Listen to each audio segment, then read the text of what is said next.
Mereka semua secara naluriah mengira bahwa jiwa asli Ling telah kembali ke ether. Namun mereka lupa bahwa di dalam tubuh ini juga tersimpan sebagian besar ingatan Ling. Lu Keran segera berjalan menuju meja kerja, menyalakan tombol suplai energi, dan mulai memberikan tenaga pada tubuh Ling. Sepanjang kabel yang terbuat dari emas murni itu, aliran energi dengan cepat mengalir menuju tubuh Ling. Tak lama kemudian, Zhang Yi melihat leher Ling tiba-tiba bergerak sedikit. Sepasang mata kosong itu mulai memancarkan cahaya. Tubuhnya pun mulai bergerak. Penampilan ini persis seperti yang dilihat Zhang Yi saat ia diaktifkan terakhir kali. Tanpa ekspresi, tatapan dingin benar-benar tampak seperti mesin tanpa emosi. Zhang Yi mendekati Ling dan bertanya, "Ling, apakah kamu masih ingat siapa aku?" Ling menatap Zhang Yi. Suaranya terdengar akrab namun asing, tanpa emosi sedikit pun. Manusia generasi ke-6, penerus Tianyu Palace, Zhang Yi. Tiba-tiba ia menutup matanya, menengadahkan lehernya, seolah-olah sedang menerima suatu sinyal. Tak lama kemudian, ia kembali membuka mata dan berkata kepada Zhang Yi, "Aku mengerti sekarang. Ternyata jiwaku yang membimbingmu untuk menemukan tubuh ini. Bagaimanapun juga, kamu adalah manusia yang kupilih, yang kelak berpeluang membebaskan para Ling dari penderitaan siklus kelahiran dan kehancuran yang tiada akhir. Tapi kamu terlalu lemah, tidak mampu menghadapi penderitaan yang akan segera datang.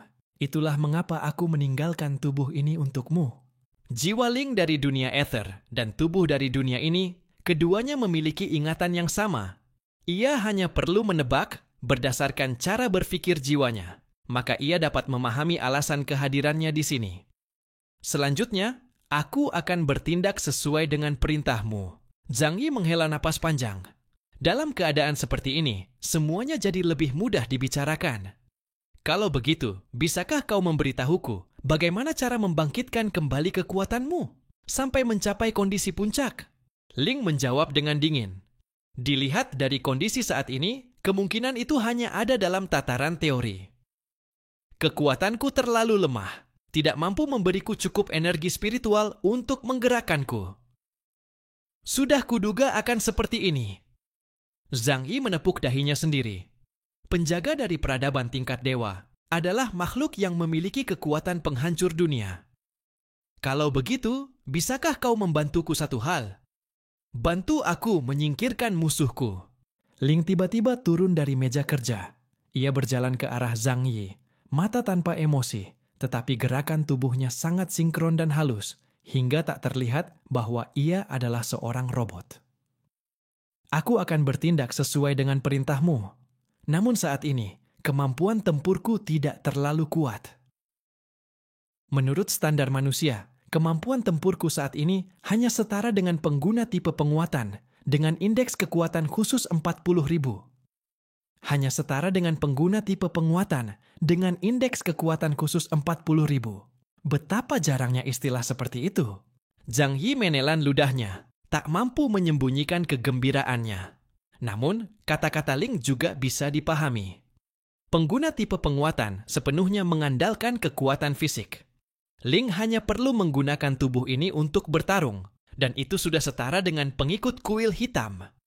Zhang Yi kembali bertanya, "Kalau begitu, bagaimana jika harus melawan musuh dengan indeks kekuatan khusus 52.000? Ling segera menjawab, "Kalau begitu, kau harus memberiku suplai energi agar aku bisa memaksimalkan kekuatan tubuh ini. Berdasarkan pertimbangan keseluruhan terhadap kondisi tubuhku, untuk mencapai tingkat indeks kekuatan khusus 52.000, dibutuhkan suplai energi sebesar 1.584 juta karol." Zhang Yi menggaruk kepalanya, tidak begitu mengerti. Lu Keran menghitung secara kasar, lalu wajahnya pun berubah drastis. Ia menyerahkan alat hitung kepada Zhang Yi agar ia melihat sendiri. Kira-kira setara dengan seluruh persediaan Death God Ailing yang dimiliki oleh negara Huaxu. Zhang Yi menggertakkan gigi. Jadi maksudnya, masih ada harapan kan? Lu Keran mengangkat bahu. Meyakinkan mereka mungkin akan sangat sulit. Zhang Yi merasa itu memang masuk akal. Ia menggigit ibu jarinya, lalu bertanya lagi, "Ling, Apakah di planet ini masih ada sumber energi tingkat tinggi yang belum ditambang? Ling segera menjawab, tidak ada. Sejak era ras Yehen, kami sudah menambang 60% dari seluruh energi yang ada di planet ini. Selain itu, kami juga menjelajah luar angkasa untuk memperoleh berbagai sumber daya dari alam semesta. Dengan ditambah penambangan yang dilakukan oleh peradaban-peradaban berikutnya, maka planet ini tidak mungkin lagi menyimpan sumber daya tingkat tinggi yang tersembunyi. Yang tersisa hanya sumber daya energi tingkat rendah. Ling mengangkat tangan dengan jujur. Tapi lokasi sumber daya tambang tersebut masih bisa dilacak. Hanya saja, kau harus merebutnya. Zhang Yi terdiam. Aku memang ingin merebutnya, tapi kalau kau bicara seperti itu, bukankah ini jadi lingkaran setan? Kalau benar-benar tidak bisa, kau bisa menjelajah luar angkasa. Di antara bintang-bintang, terdapat materi energi yang terbentuk pada saat awal kelahiran alam semesta. Zhang Yi menatapnya sekilas, tanpa berkata apa-apa. Ling melanjutkan, namun dengan tingkat teknologi kalian saat ini, mustahil untuk melakukan perjalanan antariksa atau penambangan energi secara besar-besaran. Zhang Yi akhirnya sadar. Meskipun Ling sekarang hanya tinggal tubuh saja, tapi nada bicaranya tetap sama seperti dulu. Suka mengolok-olok orang. Kebiasaan bukanlah hal yang mudah diubah. Itu sudah tertanam dalam tubuhnya, seperti refleks otot. Jadi, tidak ada cara lain. Zhang Yi menatap Ling dengan pandangan yang hampir seperti memohon. Tolonglah, tolonglah. Ling terdiam sejenak, lalu menunjuk ke langit. Benda langit terdekat di bulan. Di sana ada tambang energi yang sangat besar. Zhang Yi menghela napas panjang. Keran, ia menoleh ke arah Lukeran. Menurutmu, dengan kekuatanku sekarang, bisakah aku berjalan di luar angkasa? Aku ingin mencoba mencangkul beberapa tambang energi. Lukeran segera mencegah Zhang Yi. Kakak, jangan. Jarak dari permukaan planet ke bulan itu rata-rata sekitar 384.000 kilometer. Dengan kecepatanmu, kau harus menggunakan kemampuan teleportasi ruang tanpa henti selama lebih dari 20 jam. Belum lagi apakah baju zirahmu bisa tahan di lingkungan vakum. Bahkan untuk menuju ke lokasi tambangnya saja sudah sangat sulit. Tunggu saja dulu. Soal pesawat luar angkasa sebenarnya tidak terlalu sulit. Aku memang sudah berencana membuatnya. Bahkan gambarnya pun sudah kusiapkan. Kalau bukan karena urusan dengan Kekaisaran Wuluan, kapal luar angkasa rancangan Lukeran itu pasti sudah mulai dibangun. Zhang Yi menggertakkan gigi. Kalau begitu begini saja, aku akan berusaha sekuat tenaga untuk mendapatkan sumber daya agar kekuatanmu cukup untuk melawan penjaga gerbang neraka. Tidak, bahkan untuk mengalahkannya. Dengan begitu, setidaknya masalah terbesar kita untuk saat ini bisa diselesaikan. Zhang Yi menyilangkan tangan dan bersandar di meja sambil berkata, bukan karena ia suka berperang, tetapi situasinya benar-benar mendesak. Ia tak berani bertaruh kapan Kekaisaran Wuluan akan menyerang. Selama bisa menang dan mengalahkan Kekaisaran Wuluan, semua pengorbanan ini bisa dibayar kembali. Kalau begitu semangat, Ling berkata dengan dingin. Sikapnya yang seolah-olah tidak ada hubungannya dan bersikap acuh tak acuh itu membuat alis Zhang Yi tidak bisa menahan untuk tidak terangkat lagi. Masih saja sikap yang sama seperti biasanya. Zhang Yi bahkan curiga, apakah dia masih memiliki sebagian jiwa yang belum kembali ke ether? Tentu saja, itu adalah hal yang mustahil. Zhang Yi memberitahu Lukeran bahwa hal pertama yang harus diselesaikan adalah masalah pasokan energi untuk Ling. Dan juga perlu perbaikan besar-besaran terhadap tubuh mekanis tempur. Wajah Lukeran langsung menunjukkan ekspresi cemas. Kakak Zhang Yi, ini sungguh tidak bisa aku lakukan. Kalau ingin menyerang Kekaisaran Wuluan, maka hal yang paling penting adalah tubuh-tubuh mekanis besar itu. Contohnya seperti tubuh mekanis super besar. Daya hancurnya bisa sebanding dengan para pengguna kekuatan tingkat tank dari kelas Epsilon. Tapi di sisi lain, konsumsi energinya juga sangat besar.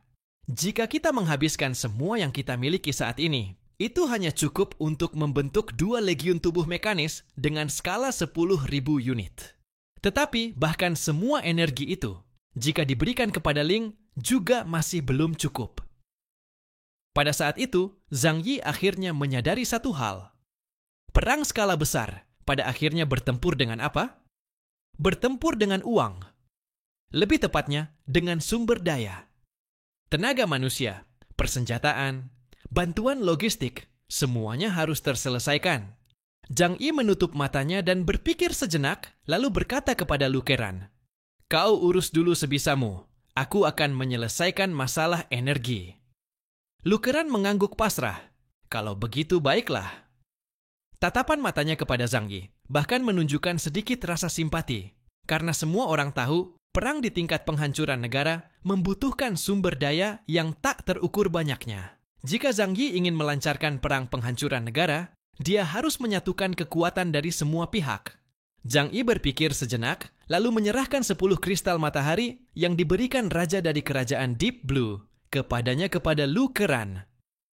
"Kakak masih punya simpanan ini. Ambillah dulu." Ling yang berada di samping melihatnya, mengangguk dan berkomentar. Tingkat penyelesaian misi, 1%. Zhang Yi hampir jatuh terjungkal di tempat. "Aku?" Ia memandang Ling dengan tak berdaya, menunjuk ke arah Ling, lalu ke dirinya sendiri, kemudian kembali menunjuk ke Ling, dan pada akhirnya tidak mengucapkan sepatah kata pun, dan pergi dari ruang kerja seperti melarikan diri.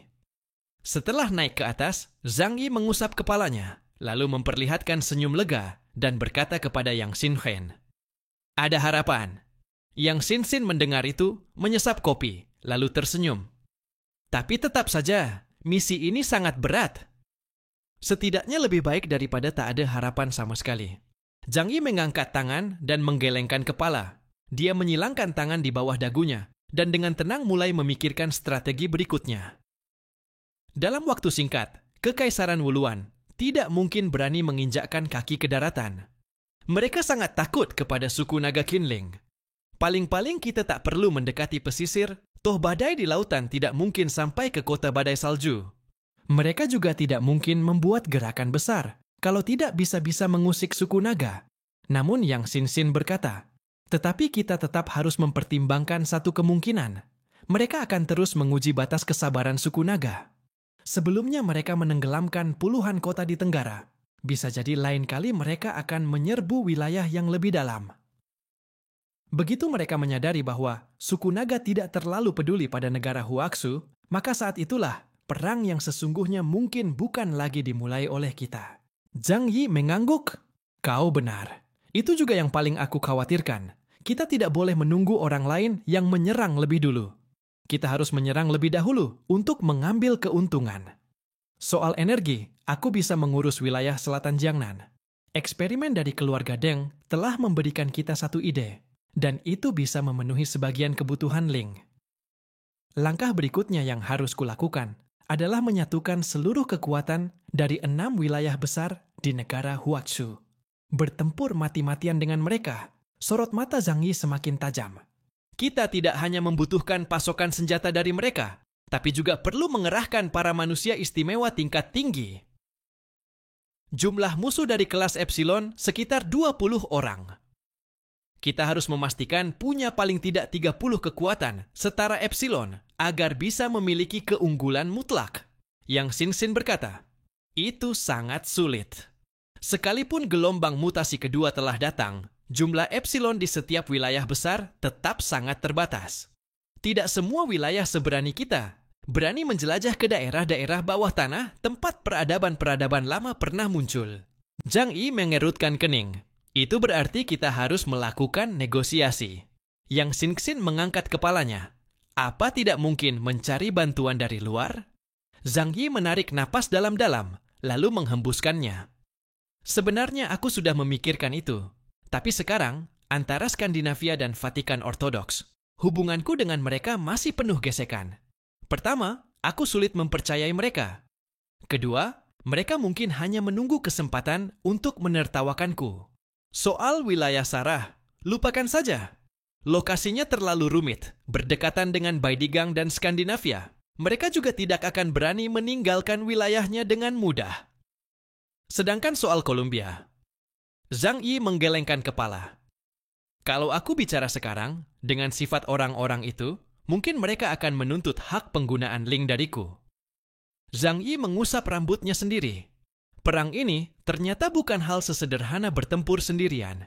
Tepat saat Zhang Yi sedang pusing memikirkan bagaimana mengumpulkan pasukan dan sumber daya, alat komunikasi tiba-tiba berbunyi. Pikiran Zhang Yi pun buyar.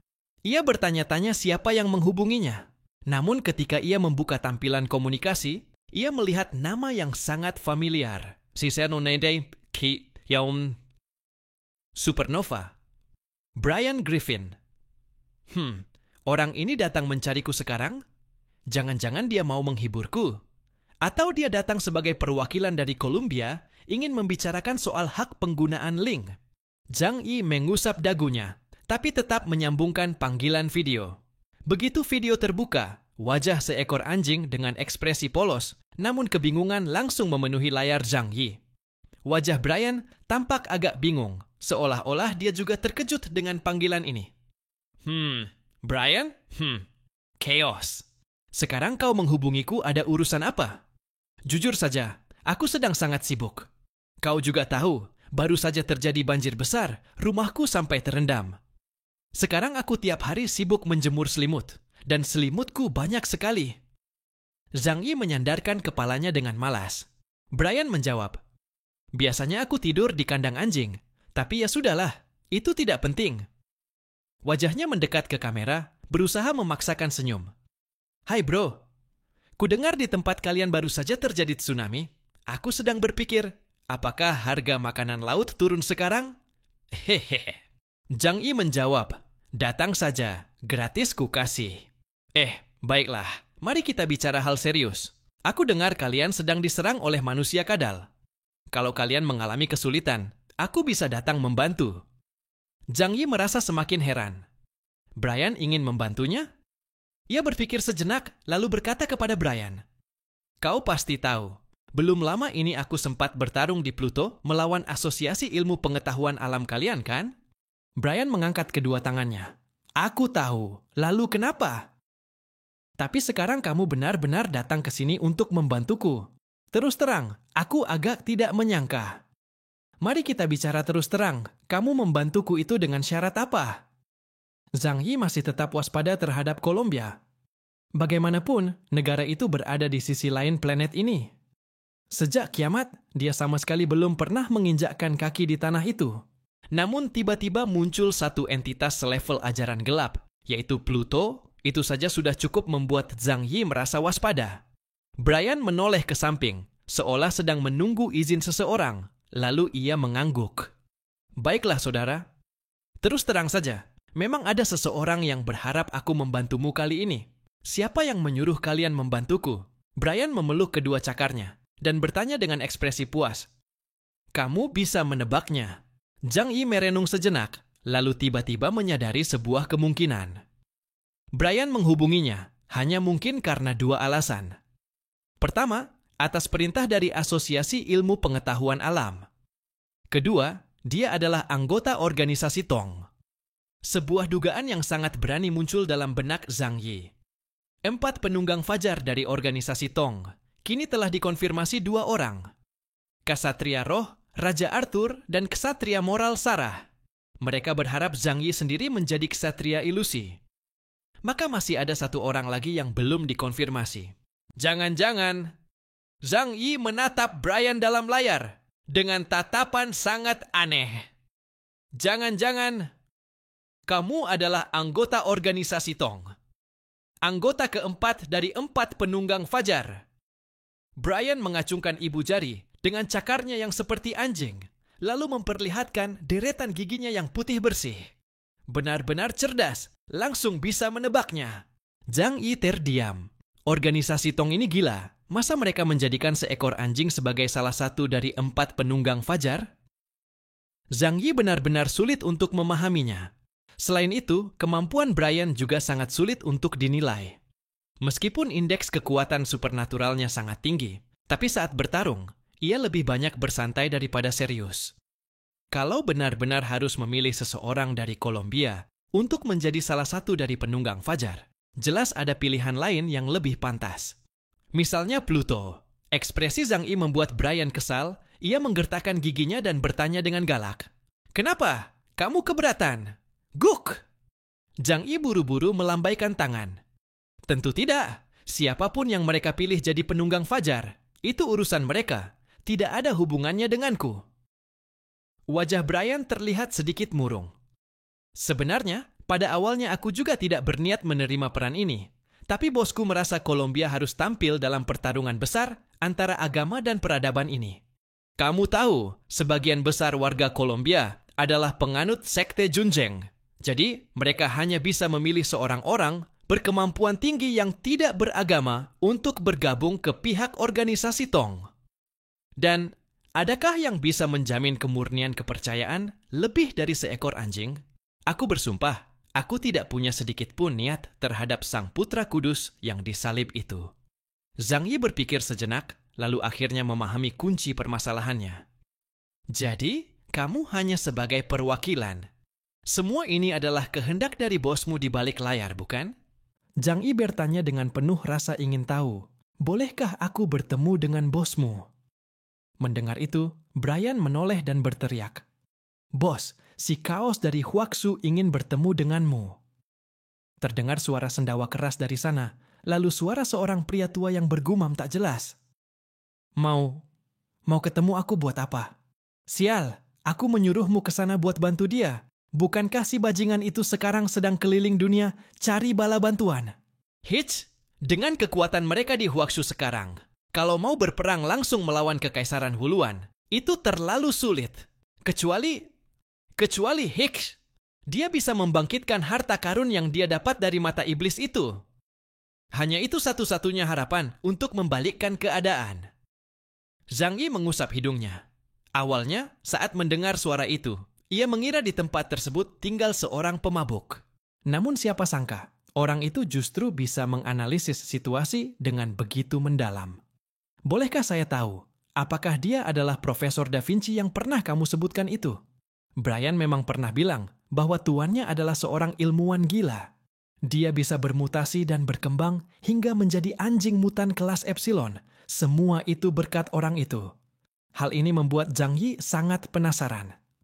Berani memakai nama Da Vinci dan bisa menciptakan anjing super selevel uskup. Jelas bukan orang biasa.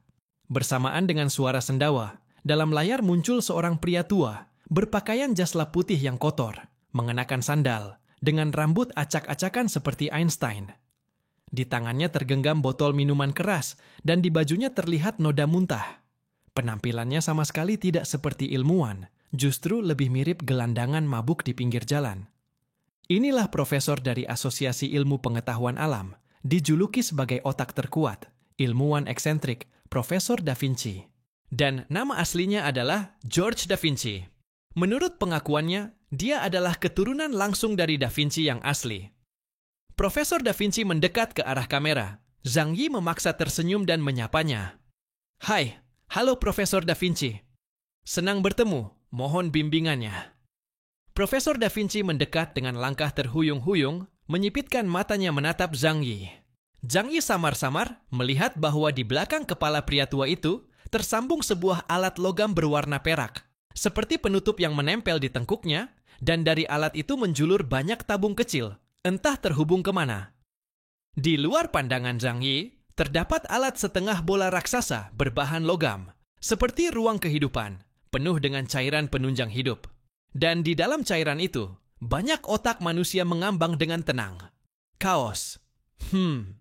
Halo, senang bertemu denganmu. Kamu orang yang sangat menarik. Bagaimana? Kamu benar-benar mau perang melawan Kekaisaran Wuluan? Nanti aku akan datang, bawa serta si anjing bodoh ini. Ia merangkul Brian, lalu menenggak satu tegukan besar dari botolnya. Kita akan hajar habis kawanan kadal itu. Hahaha. Profesor Da Vinci berbicara dengan cadel dan kacau, tapi Zhang Yi bisa melihat bahwa logika pikirannya sangat jernih. Dialah yang menyuruh Brian menghubungi Zhang Yi dan meminta bantuannya. Zhang Yi mengerutkan kening sedikit. Orang seperti ini pasti tidak akan membantu secara cuma-cuma. Hanya saja, alasan Anda membantu saya itu berdasarkan pertimbangan apa? Pertimbangan? Masih perlu ditanya? Kamu sangat hebat. Kamu keluar dari dunia rahasia suku Yihen, pasti telah mendapatkan harta karun mereka. Dan kamu juga menguasai tubuh kuat milik salah satu petarung suku Yihen. Itu pasti tubuh mesin yang sangat hebat, senjata luar biasa. Apakah alasan-alasan itu masih kurang? Lagi pula, selama kita bisa menaklukkan kekaisaran Wuluan, hasilnya akan sangat luar biasa. Kami dengan senang hati ikut mengambil bagian. Brian dan Profesor Da Vinci sama-sama adalah orang-orang dari organisasi Tong. Hal ini bisa dipastikan oleh Zhang Yi. Mereka datang untuk membantu Zhang Yi demi kepentingan mereka sendiri, tetapi juga karena ditugaskan oleh organisasi Tong. Zhang Yi merasa cukup senang dalam hati. Bagaimanapun juga, Brian adalah seorang Yiren dengan tingkatan uskup. Bagaimana kekuatannya? Menilai seseorang tidak bisa hanya dari penampilan. Brian selalu memberi kesan membenci pertempuran dan terlihat seperti pria mesum yang menjijikkan. Namun begitu benar-benar berada di medan perang, daya hancurnya tidak bisa diremehkan. Contohnya, baru belakangan ini Zhang Yi mengetahui bahwa iblis suci Loridek yang terluka parah di alam kecil, di balik gerbang cahaya dulu, ternyata dieliminasi oleh Brian. Ditambah dengan Profesor Da Vinci yang kekuatannya sulit diukur, kedatangan dua orang ini untuk membantu akan menjadi kekuatan besar.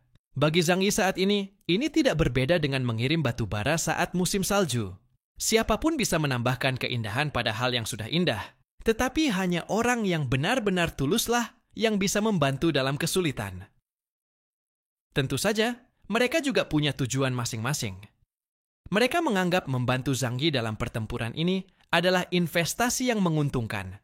Namun, bukankah hubungan antar manusia memang seperti itu? Zhang Yi tidak langsung menerima tawaran mereka.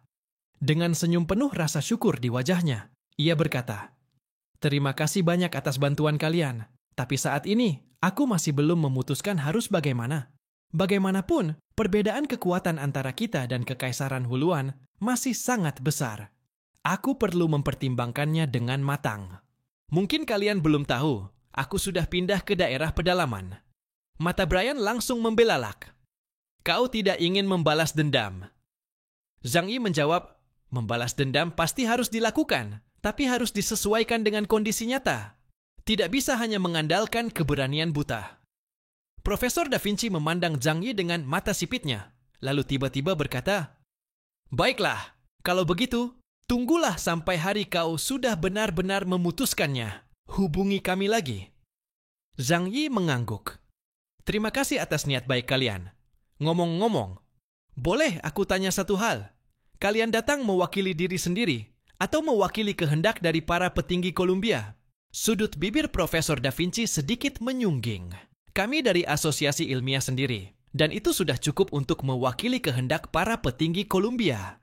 Sebagai pilar yang menopang kekuatan militer Columbia, asosiasi ilmiah sendiri memang memiliki kekuasaan yang luar biasa tinggi." Zhang Yi mengangguk. "Kalau begitu, aku mengerti. Maka izinkan aku mempertimbangkannya lagi dengan matang." Selesai berbicara, ia pun mengakhiri percakapan itu.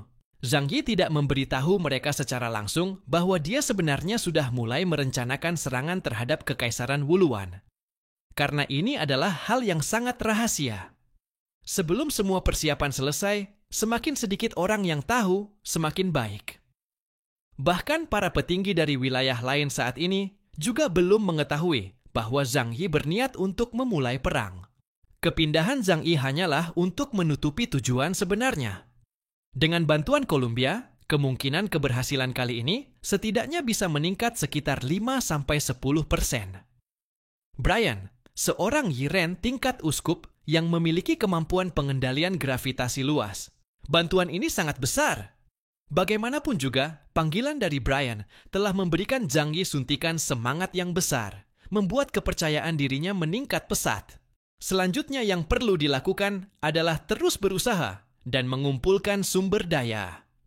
Zhang Yi mengulurkan tangan dan mengangkat Hua-Hua yang sedang tidur lelap di atas perut Dalong Mao. Hua-Hua membuka matanya yang masih mengantuk dan bertanya pada Zhang Yi, "Tuan, mau kemana kita?" Kita pergi meminjam sesuatu dari seseorang.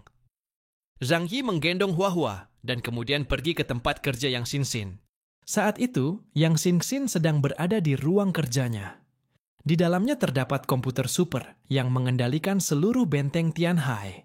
Yang Xinxin sedang menyusun rencana pertempuran. Di dalam kepalanya terdapat semua informasi tentang Kekaisaran Wuluan. Penempatan pasukan, jaringan tembakan, informasi Yiren tingkat tinggi.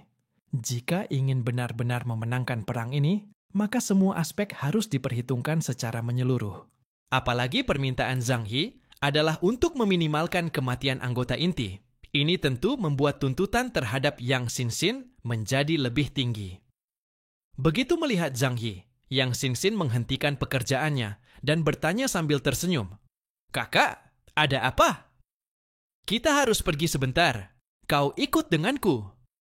Saat membahas hal penting, Zhang Yi suka mengajak Yang Xinxin ikut agar bisa menghindari pertimbangan yang kurang matang.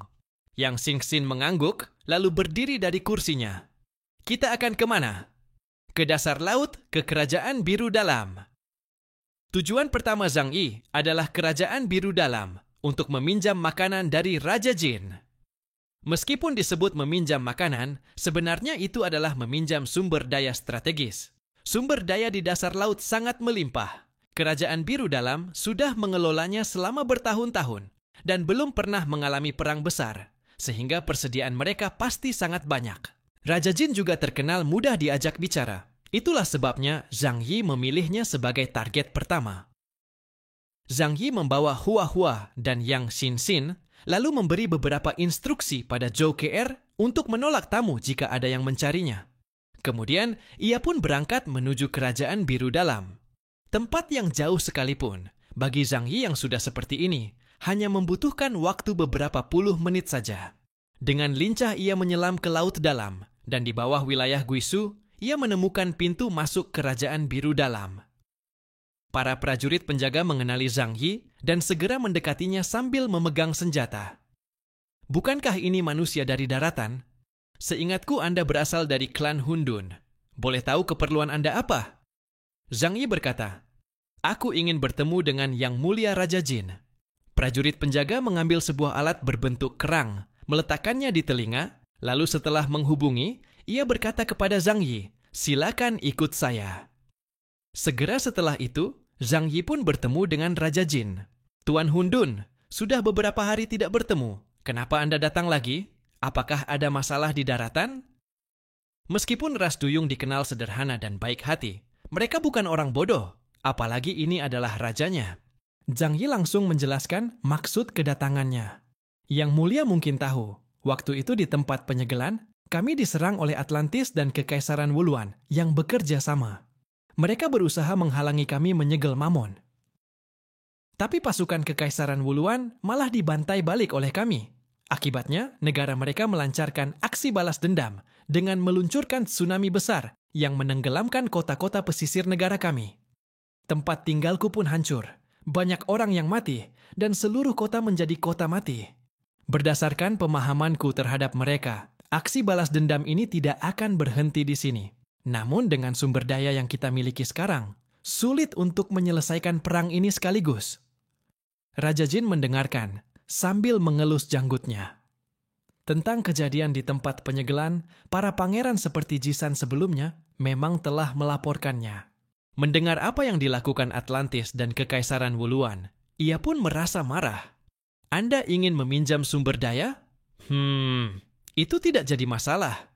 Namun kalau untuk meminjam pasukan, kami mungkin tak bisa membantu. Setelah naik ke daratan, kekuatan tempur bangsa duyung akan sangat menurun. Saya yakin Anda juga sudah tahu itu." Zhang Yi mengangguk. "Aku paham. Maka aku hanya berharap Anda bisa menyediakan beberapa sumber daya saja. Misalnya buah dari pohon Dewa Matahari.